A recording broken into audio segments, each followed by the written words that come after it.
देशों के प्रतिनिधि आज इस भव्य कार्यक्रम का हिस्सा हैं और सही मायनों में ये विश्वविद्यालय अपनी प्राचीन भव्यता को एक बार फिर से प्राप्त करने की दिशा में एक बड़ा कदम आज उठाता हुआ। एक वक्त बिहार का नालंदा विश्वविद्यालय दुनिया के शिक्षा के सबसे बड़े केंद्रों में शामिल हुआ करता था और 800 से ज़्यादा सालों के बाद एक बार फिर से ये अपने नए परिसर के साथ नई उड़ान के लिए तैयार नज़र आ रहा है। पूर्व राष्ट्रपति डॉक्टर APJ अब्दुल कलाम के सपनों का नालंदा विश्वविद्यालय अब नया साकार रूप ले रहा है और प्रधानमंत्री आज तीसरी बार लगातार प्रधानमंत्री पद ग्रहण करने के बाद वो बिहार के दौरे पर पहली बार पहुंचे हैं और पहला ही जो कार्यक्रम है उन्होंने शिक्षा के साथ जुड़ा हुआ रखा। बिहार को वैसे भी प्राचीन काल से शिक्षा, धर्म, अध्यात्म, दर्शन की एक समृद्ध विरासत परंपरा के मुख्य केंद्र के रूप में देखा जाता रहा है और आज भी बिहार से निकले ह्यूमन रिसोर्स पूरी दुनिया में अपनी एक अलग पहचान, अपने अथक परिश्रम और बुद्धिमत्ता के लिए जाने जाते हैं और कई बड़े नाम पहले ही नालंदा विश्वविद्यालय में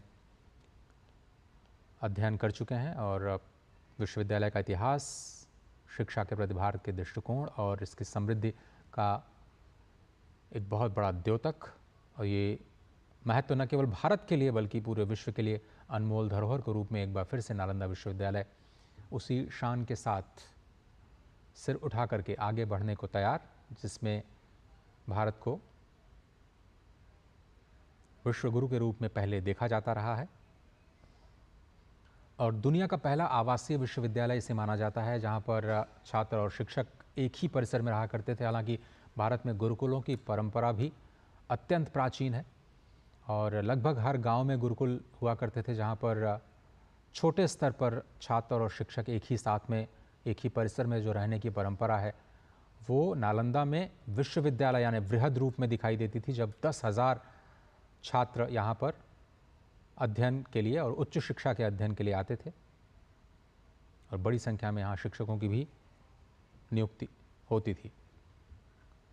नालंदा विश्वविद्यालय की स्थापना 450 ईस्वी में सम्राट कुमार गुप्त ने की थी, प्रथम कुमार गुप्त प्रथम ने। उसके बाद में हर्षवर्धन और पाल शासकों का भी संरक्षण लगातार रहा। 800 साल से ज़्यादा मानवता की सेवा करने के बाद कुछ आतताइयों ने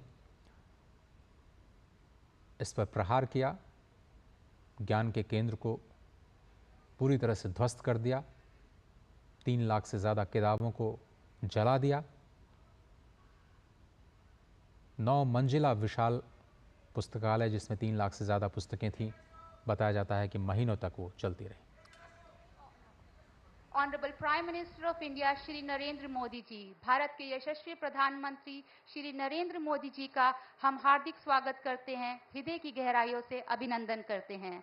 It gives me immense pleasure, in fact a great privilege, to extend a very warm welcome to Honorable Prime Minister of India.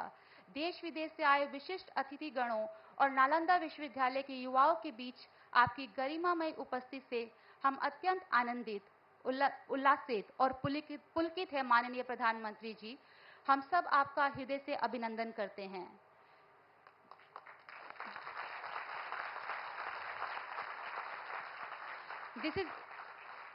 This is indeed a momentous occasion and a profound honor for Nalanda University as we witness the revival of ancient glory in the golden era with Honorable Prime Minister Shri Narendra Modi ji serving as a guiding light for us all. Today, the inauguration of Nalanda campus by Honorable Prime Minister not only marks the physical inauguration of the campus, but also signify India's commitment to nurturing a new generation of thinkers and leaders who are equipped to address global challenges while being rooted in the wisdom of our timeless and glorious cultural heritage. Going forward, now it's the time to express our heartfelt gratitude and sincere regards to Honorable Prime Minister of India, Shri Narendra Modi ji. And to do the honor, I would like to request our respected Vice Chancellor, Professor Abhay Kumar Singh ji. Nalanda विश्वविद्यालय के आदरणीय vice chancellor माननीय प्रधानमंत्री के प्रति हमारी कृतज्ञता अभिव्यक्त करते हुए एक अंगवस्त्र और एक उत्कृष्ट मिथिला चित्र ट्री ऑफ लाइफ प्रस्तुत करते हैं। Tree of life symbolizes growth, abundance, resilience and interconnectedness. Embodying this spirit in our Prime Minister Embodying this spirit in our Prime Minister Shri Narendra Modi ji, we find not just a leader but a visionary whose reverence for education transcends boundaries and inspires generation. माननीय प्रधानमंत्री जी, आपका बहुत बहुत आभार और आदरणीय vice chancellor sir का हार्दिक धन्यवाद।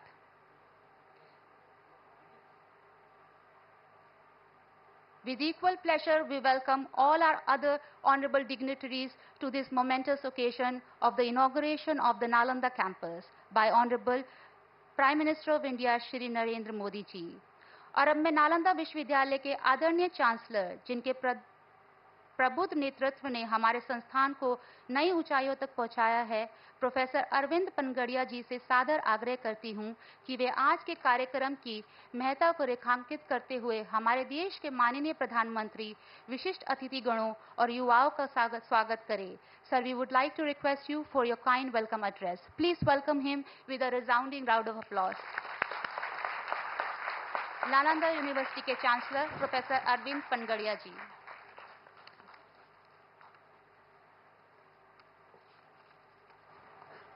Thank you. Honorable Prime Minister, Honorable Governor of Bihar, Honorable Chief Minister of Bihar, Honorable External Affairs Minister, Honorable Deputy Chief Ministers of Bihar, dignitaries on the dais, distinguished guests, faculty and students.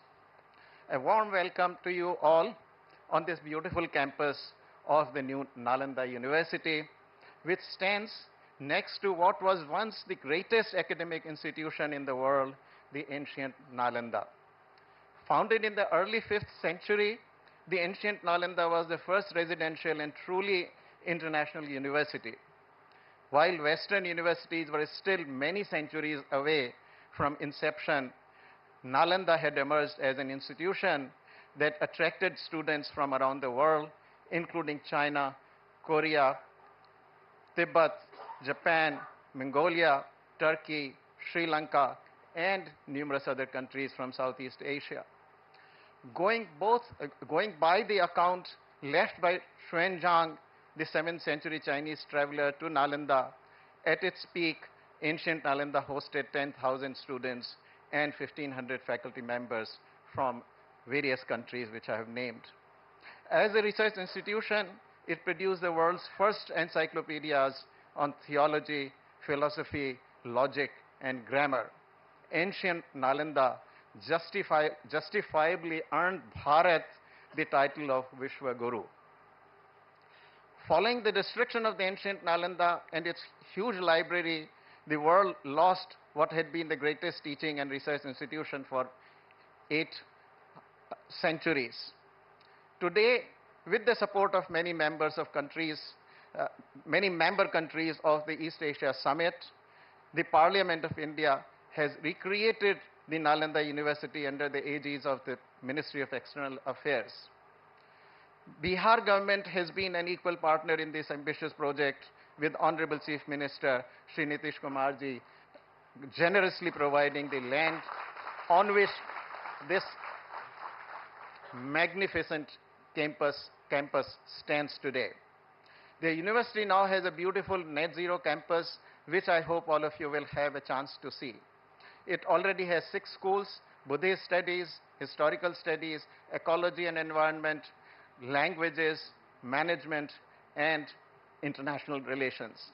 The number of students is rapidly rising, with full-time students crossing the 500 mark and the total number reaching 1,200 to 1,300.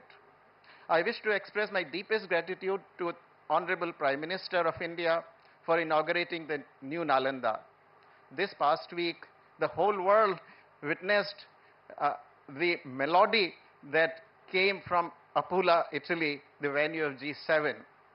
The images of the Prime Minister taking the center stage at G7 venue were a reminder that the entire world is now competing for his time and attention. So it is a matter of double honor, good fortune, and joy for Nalanda to get his time and attention today. For us at Nalanda, this day shall forever remain etched in our collective memories. Sir, with your encouragement, inspiration, and blessings, we hope New Nalanda will emerge as a leading institution of learning, research, and scholarship, just as the ancient Nalanda was.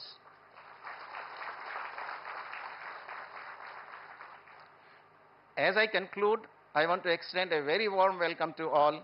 On behalf of Nalanda, my heartfelt thanks to the Honorable Governor of Bihar, Shri Rajendra Arlekar, Honorable CM Shri Nitish Kumar, Deputy CM Shri Samrat Chaudhary, Deputy CM Shri Vijay Kumar Sinha, Minister Shri Vijay Kumar, for gracing this occasion. It is also a moment of great joy for me to welcome our rockstar External Affairs Minister, Dr. S. Jaishankar,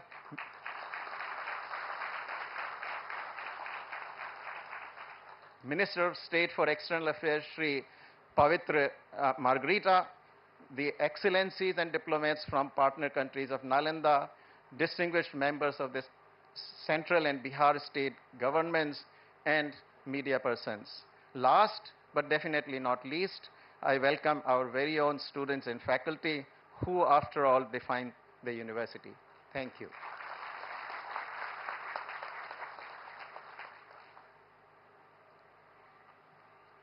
Thank you, respected Chancellor, sir. We thank you for your visionary dedication to enrich and advance the academic standards of Nalanda University. Not taking much time, now, ladies and gentlemen, it is our privilege to invite our very own Dr. Subramaniam Jaishankar ji, the Honorable Minister of External Affairs, who represented our nation on various international platforms and has been instrumental in establishing bilateral and multilateral relations through his astute diplomacy and strategic vision. Sir, we welcome you and request you for your kind address. Please welcome him in a round. With a round.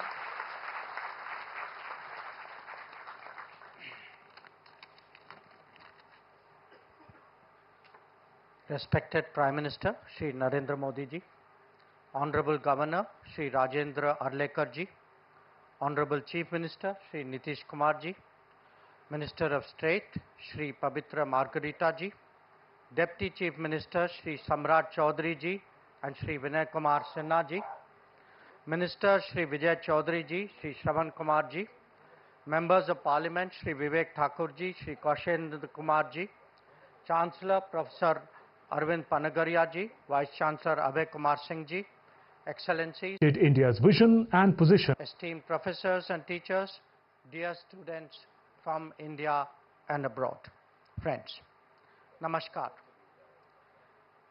It gives me immense pleasure to be here today, joining you all as the Honorable Prime Minister inaugurates the new Nalanda University. You are all well conversant with the great reputation of the ancient Nalanda University for 8 centuries as a center of knowledge and wisdom. It also served a larger role by connecting our society with those of our near and far neighbors through land and sea. The exchanges that it fostered enriched our entire continent. The university's destruction marked a downturn in our history, and that dark phase continued through the colonial period. In that era, we not only saw a decline in our capabilities and confidence, but in our connectivity as well with those nations who are now members of the East Asia Summit. In the rebuilding of the Nalanda University, there are multiple messages, both national and international.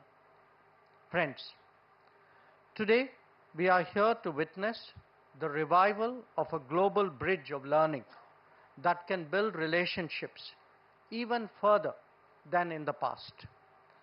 Education, training, and capacity building are the most effective ways of promoting international understanding. This is a particular commitment that we all must have towards the global south. I am especially glad to note that Nalanda University is already working both in India and ASEAN member states, towards creating an ASEAN-India university network.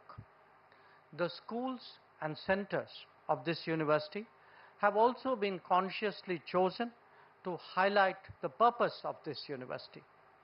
It is a matter of satisfaction that the student community is drawn from so many nations and regions of the world.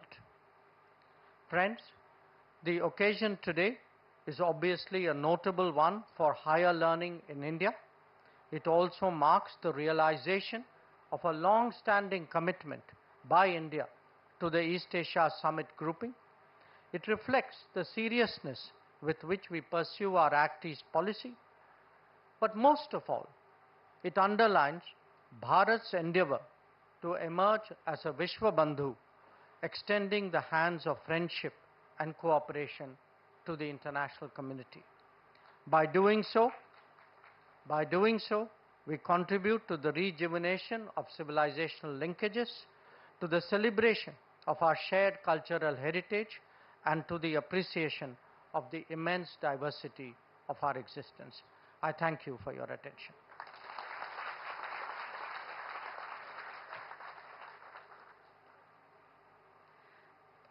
बहुत बहुत धन्यवाद doctor Subramaniam Jaishankar जी, भारत के माननीय विदेश मंत्री। आपके प्रेरणादायक शब्दों के लिए आपका बहुत बहुत आभार। इसी के साथ मैं स्वागत करती हूं बिहार के प्रभावशाली और प्रिय मुख्यमंत्री माननीय श्री नीतीश कुमार जी का, और उनसे विनम्रता से आग्रह करती हूं कि वे हमारे विशिष्ट अतिथियों और युवाओं को संबोधित करें। बिहार के मुख्यमंत्री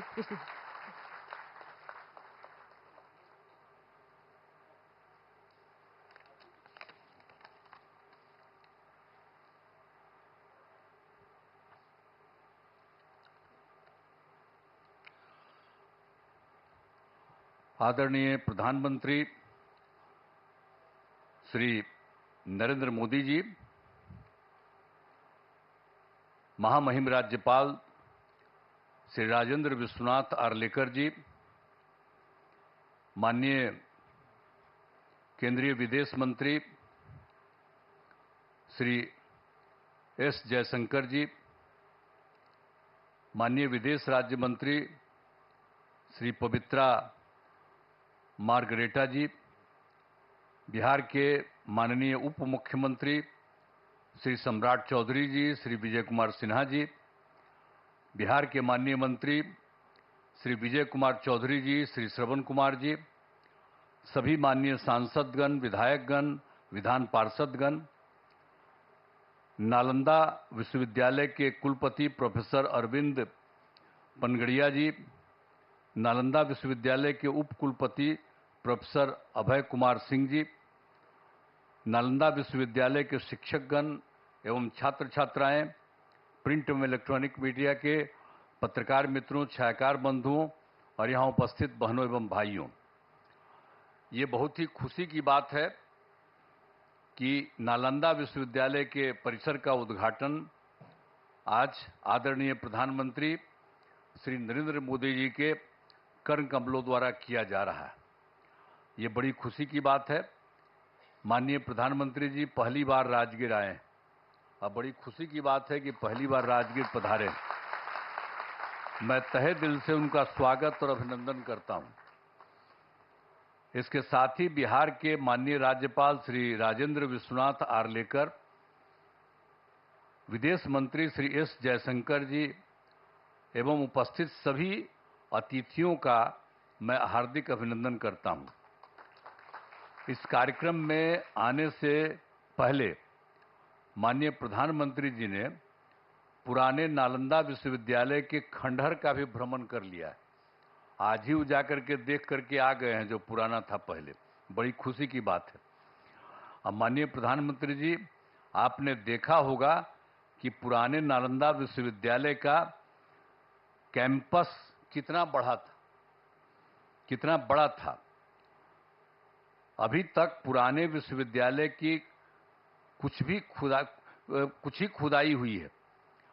इस विश्वविद्यालय में 20-25 किलोमीटर तक के गांव भी इससे जुड़े हुए थे। जहां आप देखने गए हैं वो बहुत कई गांवों के लोग उससे जुड़े हुए रहते थे। तो इस चीज को सबको याद रखना चाहिए कि कैसे पहले जो होता था काम। अब नालंदा विश्वविद्यालय का इतिहास बहुत ही गौरवशाली है। प्राचीन काल में नालंदा विश्वविद्यालय की पहचान ज्ञान के केंद्र के रूप में रही थी।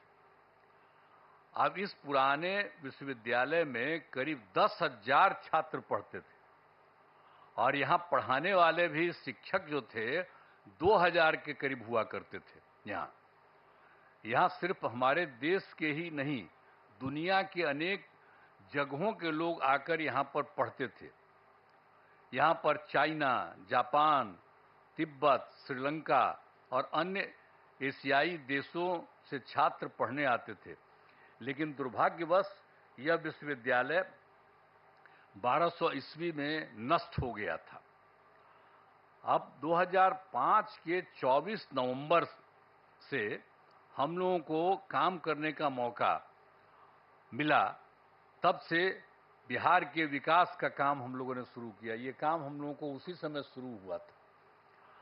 अब उसी बीच मार्च 2006 में तब तत्कालीन राष्ट्रपति श्री एपीजे अब्दुल कलाम बिहार आए थे और उन्होंने बिहार विधान मंडल में अपने संबोधन में नालंदा विश्वविद्यालय को फिर से स्थापित करने की बात वहां पर कही थी।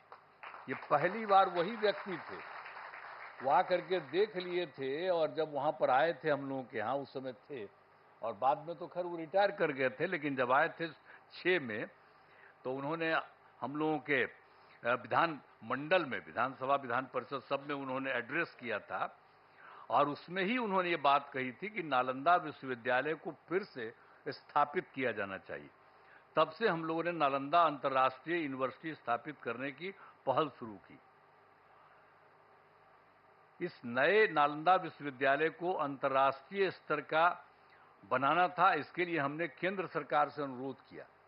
उस समय के केंद्र सरकार था, उसको भी हम लोगों ने अनुरोध किया, इन्होंने कह दिया था, तो वो तो कुछ जल्दी सुन नहीं रहे थे, उनमें देरी की जा रही थी। तो राज्य सरकार ने, हम लोगों ने नालंदा विश्वविद्यालय को फिर से स्थापित करने के लिए नया कानून वगैरह बना दिया और साथ ही नालंदा विश्वविद्यालय के लिए स्थान का चयन करके 455 एकड़ भूमि का अधिग्रहण कर लिया गया था। इसके बाद वर्ष 2008 में, अब जो राष्ट्रपति पहले कहे थे वो तो रिटायर कर गए थे, तो पूर्व राष्ट्रपति डॉक्टर एपीजे अब्दुल कलाम प्रथम विजिटर के रूप में नए नालंदा विश्वविद्यालय के लिए चयनित स्थल पर आए थे। जब यहाँ काम शुरू किया जा रहा था तो वो भी फिर देखने आए थे 2008 में।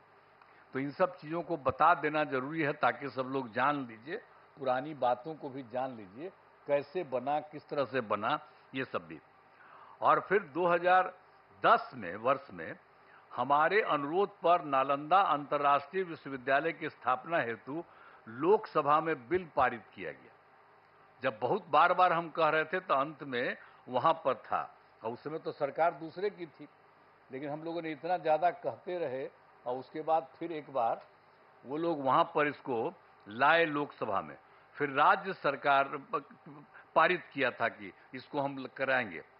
तो फिर राज्य सरकार ने नालंदा विश्वविद्यालय के लिए भूमि एवं सभी चीजों को केंद्र सरकार को ट्रांसफर कर दिया और विश्वविद्यालय का काम धीरे धीरे करके बढ़ता रहा और वर्ष 2014 से थोड़ी पढ़ाई शुरू हो गई यहाँ। अब उसके बाद केंद्र में एनडीए की सरकार बन गई थी। तब जब इनकी आदरणीय प्रधानमंत्री जी यहाँ पर पधारे हुए, इनकी सरकार बन गई थी और उसके बाद सही मायने में और काम शुरू इनकी सरकार ने करवाया। 2016 में इस नए विश्वविद्यालय के भवनों का तत्कालीन राष्ट्रपति प्रणब मुखर्जी जी, इनकी सरकार थी, प्रणब मुखर्जी जी राष्ट्रपति थे, तो वो आ गए थे, वहीं के ऑर्डर के बाद वो आ गए। प्रणब बाबू ने शिलान्यास किया, यहाँ आकर के उसको 2016 में शिलान्यास किए कि ये सब काम को ठीक से और बनना चाहिए, सब करके गए।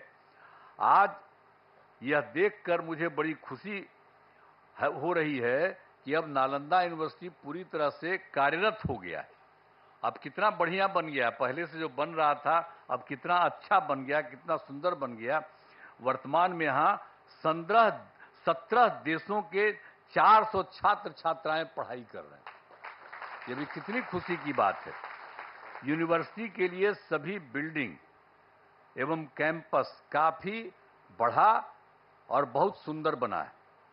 आज आदरणीय प्रधानमंत्री जी द्वारा नालंदा यूनिवर्सिटी के संपूर्ण कैंपस का उद्घाटन किया जा रहा है। इसके लिए हम उनका हृदय से आभार व्यक्त करते हैं कि आप यहाँ पर आ गए हैं और इसका पूरे तौर पर उद्घाटन कर रहे हैं। ये बड़ी खुशी की बात है और आपको भी बहुत अच्छा लगेगा कि आप आ गए। इस सबसे पौराणिक जगह है राजगीर, आज का थोड़ी है। दुनिया का सबसे पहला जगह है राजगीर और यहीं पर से सब कुछ होता था। आप आ गए, बड़ा अच्छा था। तो ये बड़ी खुशी की बात है कि आप आ गए। और राजगीर सबसे पौराणिक स्थल है। राजगीर मगध साम्राज्य की पहली राजधानी थी। पहले इसे राजगृह के नाम से राजगीर अभी हम लोग कहते हैं, लेकिन कहा जाता था राजगृह और उसी के नाम से जाना जाता था। फिर राजधानी को ये जो पटना है पाटलिपुत्र, वहीं पर शिफ्ट कर दिया गया था। और राजगीर 5 प्रमुख धर्मों का यहां पर संगम स्थल है। एक बात भी जान लीजिए, राजगीर में 5 धर्मों का है अर्थ है। बौद्ध धर्म के भगवान बुद्ध एवं वेणुपन में रहा करते थे और गिरधकूट पर्वत पर उपदेश किया करते थे। यहाँ पर भी सब अच्छा, और हम लोग उसका रास्ता सब बनवा दिए हैं। अब लोगों को जाने आने में सुविधा होती है, हम सब करवा दिए हैं। जब 9 के बाद हम सब देख दाख करके, पहले तो बराबर बचपन में देखते ही थे, लेकिन जब सरकार हम लोगों की थी तो उसी समय हम लोगों ने एक एक काम करवा दिया ताकि उसमें भी और सुविधा हो गई। और जैन धर्म के भगवान महावीर का भी सीधा संबंध है और यहाँ पर कई जैन मंदिर अवस्थित हैं। जब कोई होता है सबसे ज्यादा उन्हीं का है, और जब कोई काम पड़ता है तो उन्हीं से लेकर के लोगों को वहां पर रखवाया जाता है। और इसके बाद सिख धर्म के गुरु नानक देव जी यहाँ आए थे और यहाँ शीतल कुंड गुरुद्वारा बनाया गया। जब आप जानते ही हैं, हम ही ने उन से अनुरोध किया कि अरे भाई यहाँ पर वो रहे थे तो एक बनाइए, तो लोग स्वीकार कर लिया। और देखिए कितना बढ़िया बना लिया है वो लोग भी आकर के यहीं पर कितना अच्छा बना दिया, सब कुछ किया। और मुस्लिम धर्म के महान सूफी संत मखदूम साहब को राजगीर में ही उनको ज्ञान प्राप्त हुआ, यहीं राजगीर में, यहीं पर ज्ञान प्राप्त हुआ। फिर वो चले गए बिहार शरीफ जाने वाले जगह में, सब कुछ है। तो एक एक तरह का काम। और हिंदू धर्म का जहां तक सवाल है, ये भी बहुत ज्यादा यहाँ पर हिंदू धर्म का है। मलमास मेला का आयोजन हर तीसरे वर्ष किया जाता है। और जब ये तीसरे वर्ष किया जाता है तो लोग मानते हैं कि मलमास के दौरान 33 करोड़ हिंदू देवी देवता सब यहीं रहते हैं। ये एकदम मान्यता है कि सब लोग यहीं पर रहते हैं। अरे कोई देख थोड़ी सकता है उनको, लेकिन ये मानता है। और कितनी बड़ी भीड़ होती है। और आप जानते ही हैं 2023 में हम लोग तो लगातार कह रहे थे, और 2023 में इस बार पिछली बार और ज्यादा कोशिश किए, तो आप जानते हैं 3 करोड़ से अधिक लोग यहां पर आए थे। ये जो है मलमास मेला का आयोजन, तो एक एक तरह से काम किया गया है। यहाँ गर्म पानी के कुंड हैं, यहाँ बड़ी संख्या में लोग स्नान और पूजा पाठ करने के लिए आते हैं। पहाड़ों पर भगवान बुद्ध एवं महावीर जैन से जुड़े स्थानों के लिए रास्ते बनाए जाते हैं। तो जो गर्म पानी का कुंड है, देखते ही ना कितना लोग नहाने आता है, कितना लोग आता है और कितना अच्छा लगता है। हम लोग को तो बचपन से करते हैं, हमको पिताजी भेज देते थे, तब बचपन से हम जाते थे।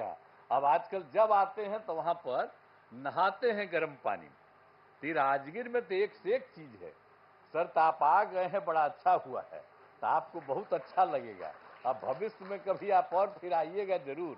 ये राजगीर का इतना ज्यादा महत्व है, इतना ज्यादा बढ़िया है। और आप लोगों की सरकार के द्वारा ये जो काम यहाँ पर हो रहा है, जो हम लोग आज जिसका आप आए हैं उद्घाटन करने के लिए, ये बड़ी खुशी की बात है। और सब जगह से, सब लोगों से। और आप जानते हैं राजगीर बहुत महत्वपूर्ण है, करोड़ों वर्ष पुराने पहाड़ एवं जंगल है। ये कितना बड़ा है पहाड़, देखते हैं कितना बड़ा है और कितना बड़ा जंगल सब कुछ है। इन पहाड़ियों में जड़ी बूटियों का भंडार है। पहाड़ों पर बड़ी संख्या में पेड़ लगाए गए हैं, तो ये सब हम लोग करवाए हैं। वृक्षारोपण नहीं था, हम सब बहुत लगवाए हैं।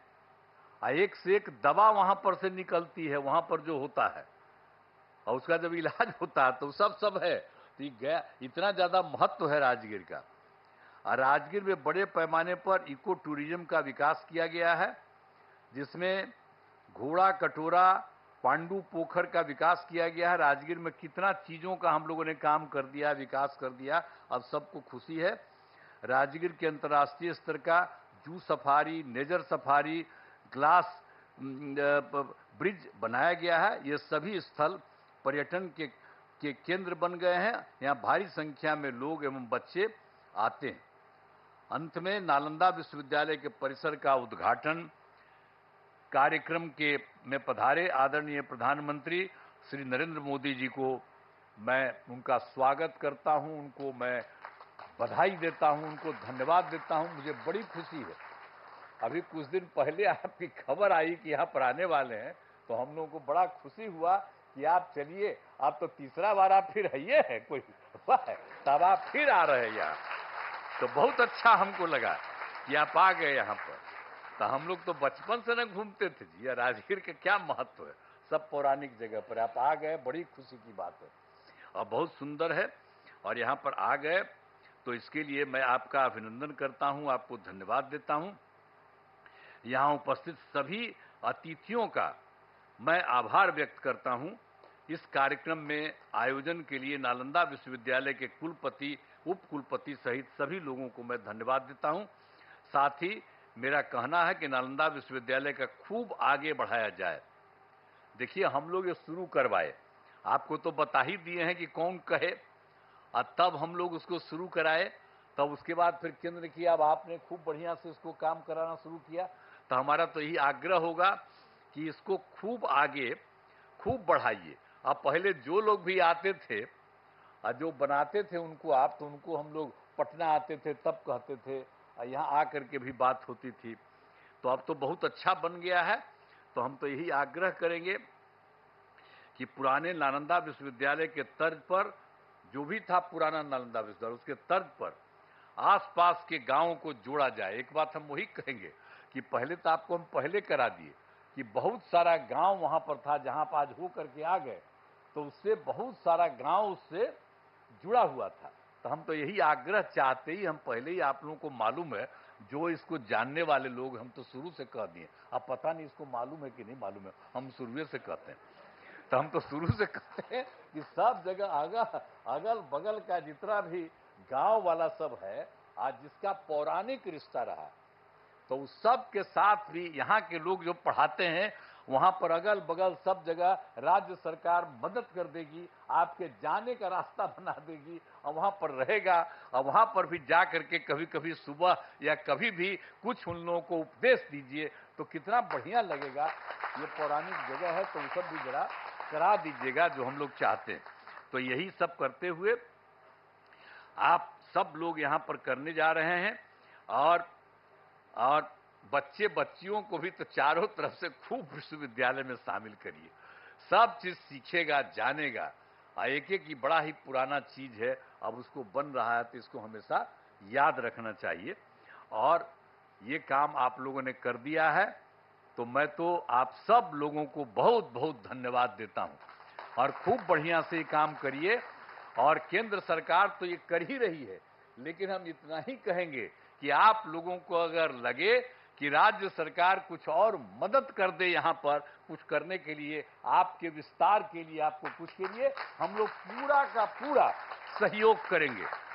और यहाँ के डीएम को भी हम लोग कहे रहते हैं, एक एक तरह से देखते रहिए इन लोगों को, किसी तरह की कोई जरूरत और रहे, जानते रहें। आप प्रभारी बैठे हुए हैं, आप जो जिला के प्रभारी है, तो आपको भी कहेंगे कि आ करके लोगों से पूछा करिएगा कि भाई इनको और ज्यादा राज्य सरकार से कुछ मदद करने की जरूरत है, तो उस सब लोगों को पूरे तौर पर, ये मामूली बात नहीं है, पहले भी विदेश से कितना लोग आते थे, आज भी कितना दूसरे राज्यों के लोग यहाँ पर आ रहे हैं, तो ये कितना खुशी की बात है।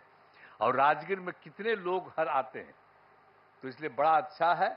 और आप आ गए आदरणीय प्रधानमंत्री जी, आज बड़ी खुशी की बात है और इसको खूब आगे बढ़ रहा है और खूब आगे बढ़ेगा। इन्हीं शब्दों के साथ मैं आप सबको बहुत बहुत धन्यवाद देता हूं अपनी बात।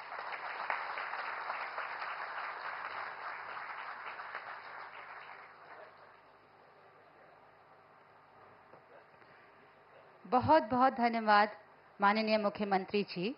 नालंदा विश्वविद्यालय को आपके समर्थन, मार्गदर्शन और स्थापना के लिए हम सभी का हृदय से आभार व्यक्त करते हैं। Designated as an institution of national importance and drawing inspiration from the global vision of its historic predecessor, ancient Nalanda Mahavihar, Nalanda University has embarked on a remarkable journey since its inception. वर्ष 2010 में नालंदा विश्वविद्यालय प्रारंभ हुआ। इस यात्रा में कई पड़ाव आए, कई उपलब्धियां अर्जित हुई। हमारे माननीय प्रधानमंत्री जी के दूरदर्शी नेतृत्व, समर्थन और मार्गदर्शन के साथ नालंदा विश्वविद्यालय के उद्देश्यों, विकास और आकांक्षाओं की कुछ झलकियां प्रस्तुत करती है यह short film.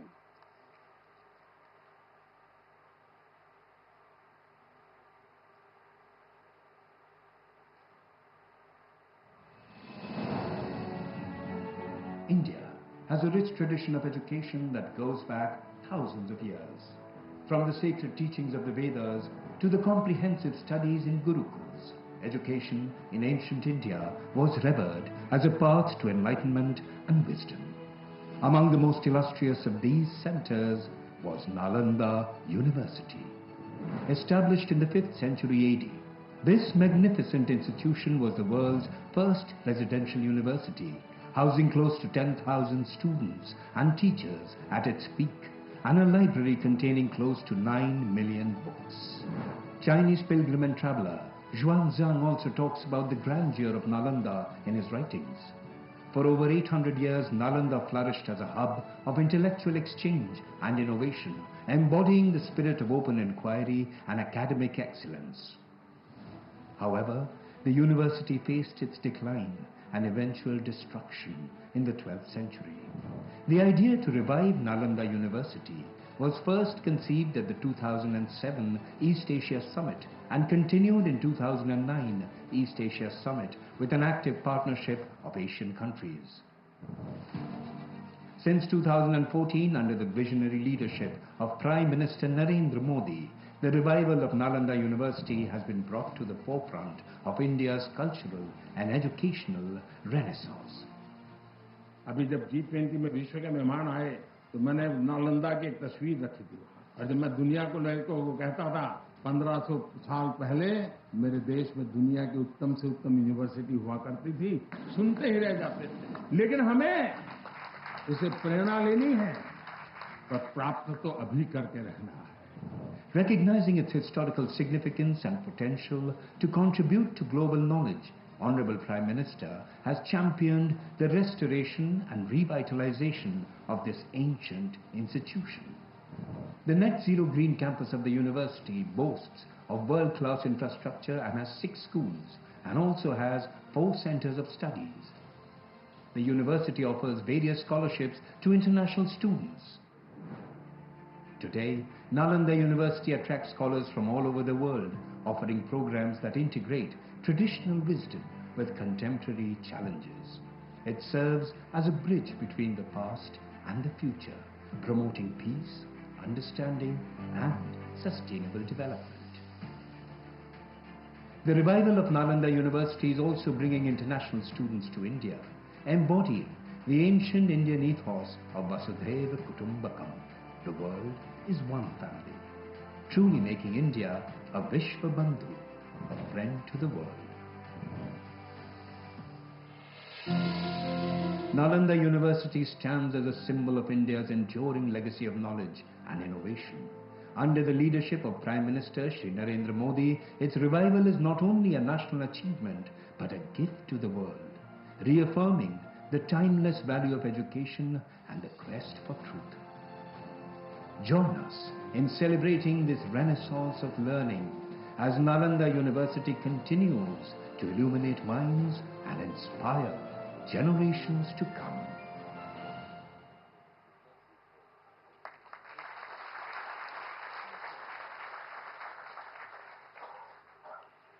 Thank you very much for your kind attention. Before we proceed any further, there is an announcement. There has been an interference with the interpretation device, which has been resolved now. The transmission is expected to be smooth now. Ano bhadraha kratuvo yantu vishvata.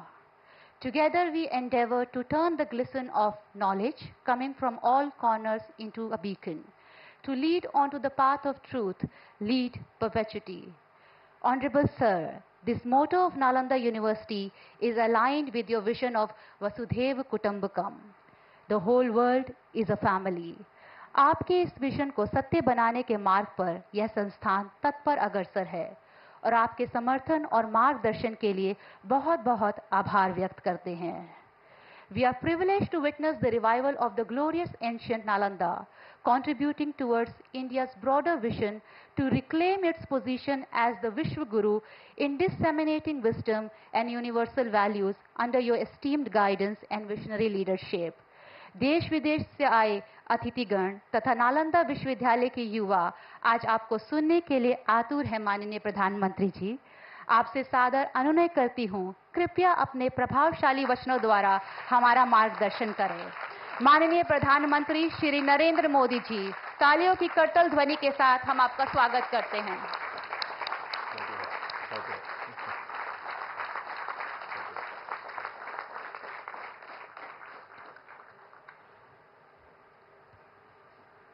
कार्यक्रम में उपस्थित बिहार के राज्यपाल श्री राजेंद्र अर्लेकर जी, यहाँ के कर्मठ मुख्यमंत्री श्रीमान नीतीश कुमार जी, हमारे विदेश मंत्री श्री एस जयशंकर जी, विदेश राज्य मंत्री श्री पवित्र जी, विभिन्न देशों के एक्सेलेंसीज, एम्बेसडर्स, नालंदा यूनिवर्सिटी के वीसी प्रोफेसर, स्टूडेंट्स, उपस्थित साथियों, मुझे तीसरे कार्यकाल की शपथ ग्रहण करने के बाद पहले 10 दिनों में ही नालंदा आने का अवसर मिला है.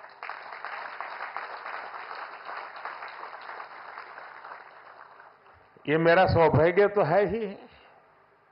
मैं इसे भारत की विकास यात्रा के एक शुभ संकेत के रूप में देखता हूं. नालंदा ये केवल नाम नहीं है. नालंदा एक पहचान है, एक सम्मान है. नालंदा एक मूल्य है, नालंदा एक मंत्र है, गौरव है, गाथा है.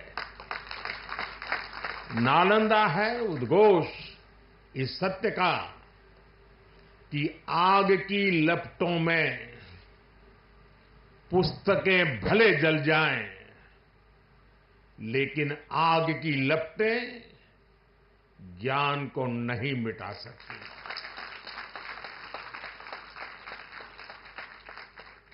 नालंदा के ध्वंस ने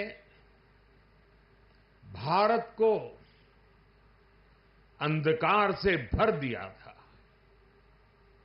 अब इसकी पुनर्स्थापना भारत के स्वर्णिम युग की शुरुआत करने जा रहा है. साथियों, अपने प्राचीन अवशेषों के समीप नालंदा का नवजागरण, ये नया कैंपस विश्व को भारत के सामर्थ्य का परिचय देगा। नालंदा बताएगा, जो राष्ट्र मजबूत मानवीय मूल्यों पर खड़े होते हैं, वो राष्ट्र इतिहास को पुनर्जीवित करके बेहतर भविष्य की नींव रखना जानते हैं। और साथियों, नालंदा केवल भारत के ही अतीत का पुनर्जागरण नहीं है, इसमें विश्व के, एशिया के कितने ही देशों की विरासत जुड़ी हुई है। एक यूनिवर्सिटी कैंपस के इनॉग्रेशन में इतने देशों का उपस्थित होना, ये अपने आप में अभूतपूर्व है। नालंदा यूनिवर्सिटी के पुनर्निर्माण में हमारे साथी देशों की भागीदारी भी रही है। मैं इस अवसर पर भारत के सभी मित्र देशों का, आप सभी का अभिनंदन करता हूं। मैं बिहार के लोगों को भी बधाई देता हूं। बिहार अपने गौरव को वापस लाने के लिए जिस तरह विकास की राह पर आगे बढ़ रहा है, नालंदा का ये कैंपस उसी की एक प्रेरणा है। साथियों, हम सभी जानते हैं कि नालंदा कभी भारत की परंपरा और पहचान का जीवंत केंद्र हुआ करता था। नालंदा का अर्थ है न अलम ददाति इति नालंदा, अर्थात जहां शिक्षा का, ज्ञान के दान का अविरल प्रवाह हो। शिक्षा को लेकर, एजुकेशन को लेकर यही भारत की सोच रही है। शिक्षा सीमाओं से परे है, नफा नुकसान के नजरिए से भी परे है। शिक्षा ही हमें गढ़ती है, विचार देती है और उसे आकार देती है। प्राचीन नालंदा में बच्चों का एडमिशन, उनकी पहचान, उनकी नेशनलिटी को देखकर नहीं होता था। हर देश, हर वर्ग के युवा यहां आते थे। नालंदा विश्वविद्यालय के इस नए कैंपस में हमें उसी प्राचीन व्यवस्था को फिर से आधुनिक रूप में मजबूती देनी है। और मुझे ये देखकर खुशी है कि दुनिया के कई देशों से यहां स्टूडेंट्स आने लगे हैं। यहां नालंदा में 20 से ज्यादा देशों के स्टूडेंट्स पढ़ाई कर रहे हैं। ये वसुधैव कुटुंबकम की भावना का कितना सुंदर प्रतीक है। साथियों, मुझे विश्वास है आने वाले समय में नालंदा यूनिवर्सिटी फिर एक बार हमारे कल्चरल एक्सचेंज का प्रमुख सेंटर बनेगी। यहां भारत और साउथ ईस्ट एशियन देशों के आर्ट वर्क के डॉक्यूमेंटेशन का काफी काम हो रहा है। यहां कॉमन आर्काइवल रिसोर्सेज सेंटर की स्थापना भी की गई है। Nalanda university ASEAN India university network बनाने की दिशा में भी काम कर रही है। इतने कम समय में ही कई लीडिंग ग्लोबल इंस्टीट्यूशंस यहां एक साथ आए हैं। एक ऐसे समय में जब 21वीं सदी को एशिया की सदी कहा जा रहा है, हमारे ये साझा प्रयास हमारी साझी प्रगति को नई ऊर्जा देंगे। साथियों, भारत में शिक्षा मानवता के लिए हमारे योगदान का एक माध्यम मानी जाती है। हम सीखते हैं ताकि अपने ज्ञान से मानवता का भला कर सके। आप देखिए, अभी 2 दिन ही के बाद ही 21 जून को इंटरनेशनल योगा डे है। आज भारत में योग की सैकड़ों विधाएं मौजूद है। हमारे ऋषियों ने कितना गहन शोध इसके लिए किया होगा, लेकिन किसी ने योग पर एकाधिकार नहीं बनाया। आज पूरा विश्व योग को अपना रहा है। योग दिवस एक वैश्विक उत्सव बन गया है। हमने अपने आयुर्वेद को भी पूरे विश्व के साथ साझा किया है। आज आयुर्वेद को स्वस्थ जीवन के एक स्रोत के रूप में देखा जा रहा है।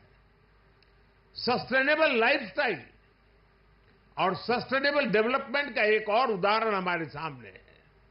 भारत ने सदियों तक सस्टेनेबिलिटी को एक मॉडल के रूप में जीकर दिखाया है।